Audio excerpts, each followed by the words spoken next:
Breaking news, the Takjil rush has officially begun. Just minutes before Maghrib, everyone is racing to get their favorite treats. The atmosphere is lively, cheerful, and full of excitement. From sweet drinks to crispy snacks, everything is selling out fast. Even the last piece becomes a friendly competition. As the sun sets, the excitement slowly turns into gratitude. And that's today's special report from the Ramadan Takjil rush. Happy Iftar, Ramadan 1447 Hijriah.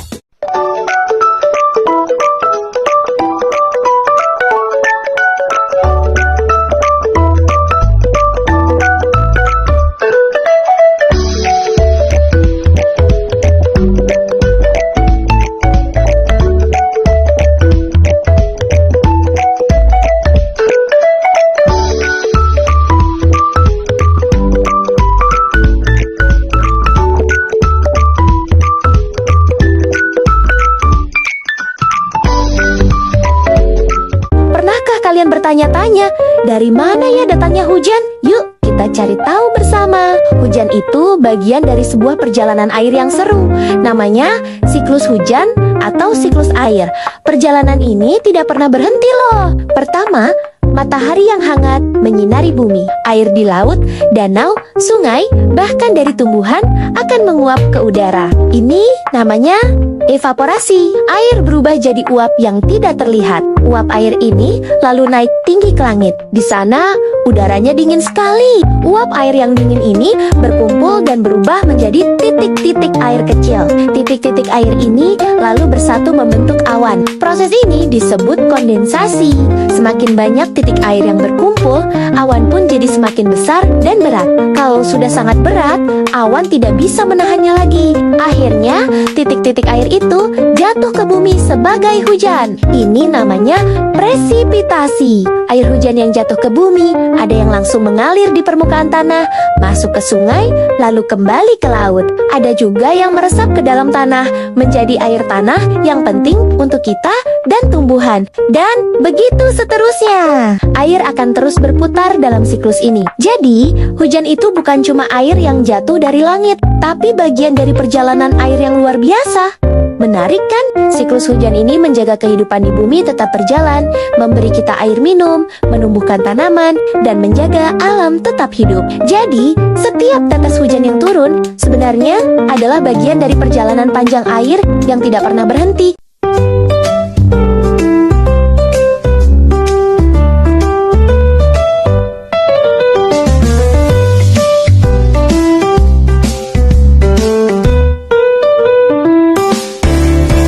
If you often skip suhoor, you're missing out, because suhoor isn't just eating before dawn.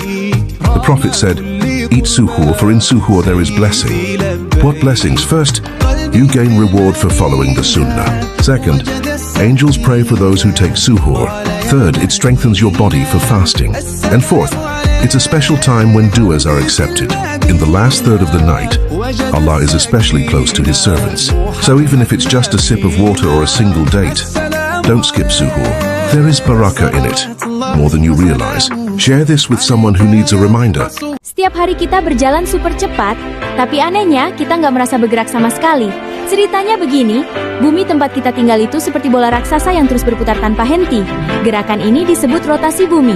Dalam satu putaran penuh, bumi butuh waktu sekitar 24 jam. Karena putaran inilah kita mengalami siang dan malam.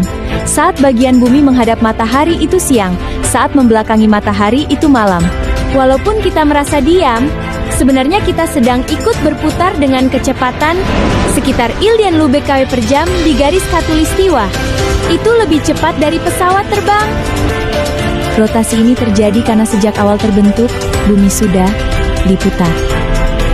Dan karena di luar angkasa hampir tidak ada gesekan, putaran itu terus berlangsung sampai sekarang. Jadi, kalau kamu merasa hari ini capek banget, bisa jadi bukan cuma kamu yang bergerak, tapi kamu lagi naik wahana super dan malam, tapi juga mengangin bahkan cuaca di seluruh dunia. Tanpa rotasi, hidup di bumi akan sangat berbeda. Pernah nggak sih kamu mikir kenapa orang Islam disuruh puasa? Cuma nahan lapar dan haus doa? Atau sebenarnya ada alasan yang lebih dalam? Puasa itu bukan cuma soal nggak makan dan minum, tapi di baliknya ada tujuan besar yang bisa mengubah cara kita hidup. Dalam Al-Quran, Allah menjelaskan tujuan puasa itu satu, agar manusia menjadi orang yang bertakwa. Artinya, lebih sadar kalau Allah selalu melihat kita.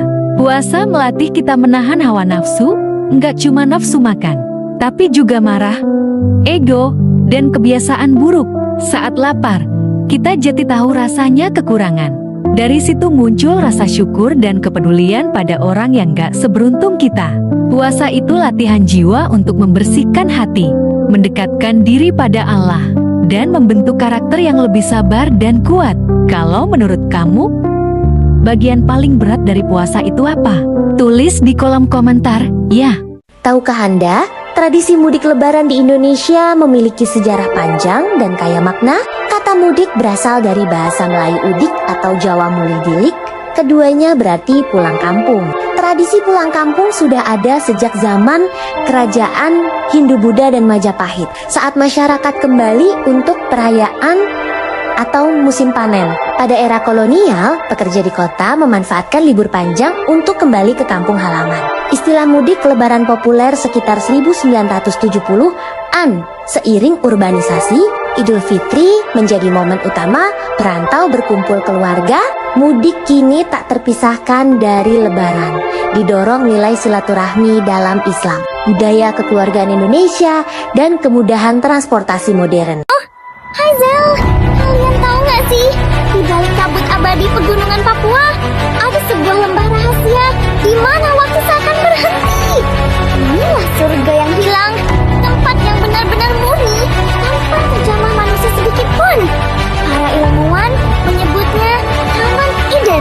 Bayangkan, hanya dalam hitungan hari mereka menemukan katak berpaku, kupu-kupu raksasa, sampai tanaman langka yang dianggap sudah punah jutaan tahun lalu. Oh, bahkan cendrawasih berparuh kuning yang tadinya cuma dianggap mitos ditemukan hidup di sini. Ada juga kanguru pohon langka yang super jinak karena mereka memang nggak pernah ketemu manusia. Ini membuktikan Indonesia adalah pemegang takhta Mega Biodiversity Dunia, penjaga terakhir harta karun bumi. Menurut kalian, tempat ini mending tetap dirahasiakan atau gimana? Komen di bawah ya. Di jantung Papua, tersembunyi sebuah permata hijau yang belum terjamah, Gunung Foja, sebuah surga biologis yang begitu menakjubkan, hingga membuat para ilmuwan internasional terkesima. Fakta menarik Gunung Foja membuat kagum ilmuwan internasional karena keindahan alamnya. Bayangkan, sebuah dunia yang hilang, yang baru terungkap di awal abad ke-21. Isolasi geografisnya telah menjadikannya laboratorium alam yang sempurna, tempat evolusi berjalan tanpa gangguan manusia. Inilah yang membuatnya begitu menarik bagi para peneliti. Sebuah kapsul waktu yang menyimpan rahasia keanekaragaman hayati. Hutan hujan lebatnya adalah rumah bagi ribuan spesies tumbuhan.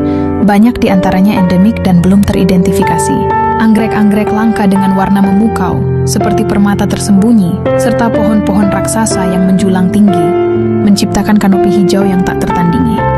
Setiap detail bunga-bunga eksotis dan keindahan lanskapnya adalah sebuah keajaiban. Namun daya tarik utama Gunung Foja terletak pada faunanya yang luar biasa.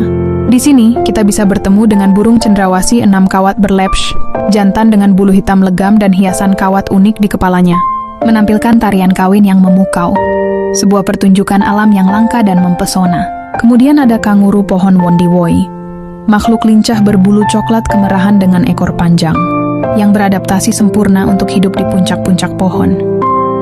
Saksikan bagaimana kanguru ini melompat dari satu dahan ke dahan lain. Keberadaannya adalah bukti adaptasi luar biasa di lingkungan yang unik ini. Dan jangan lupakan kata pohon baru, dengan kulit hijau cerah dan mata besarnya. Salah satu dari banyak spesies amfibi yang baru ditemukan di sini. Setiap penemuan baru di Foja adalah bukti kekayaan alam yang tak ada duanya. Sebuah keajaiban evolusi yang terus berlanjut. Gunung Foja adalah harta karun global, sebuah ekosistem yang tak ternilai harganya. Betapa berharganya tempat ini. Mari kita jaga dan lestarikan keindahan serta keunikan ini untuk generasi mendatang. Pada Kamis siang, suasana di jalur penghubung Subang Sadang Purwakarta tampak tenang. Sebuah warung kecil di pinggir jalan melayani pembeli seperti biasa, sementara kendaraan berlalu lalang. Dari arah Subang, sebuah truk bermuatan telur melaju menuju tujuannya di Cikupa. Di dalam kabin, sopir tampak kelelahan, matanya mulai berat. Tanpa diduga, Truk mulai oleng ke kanan. Sopir berusaha mengendalikan kemudi, namun kendaraan semakin tidak stabil.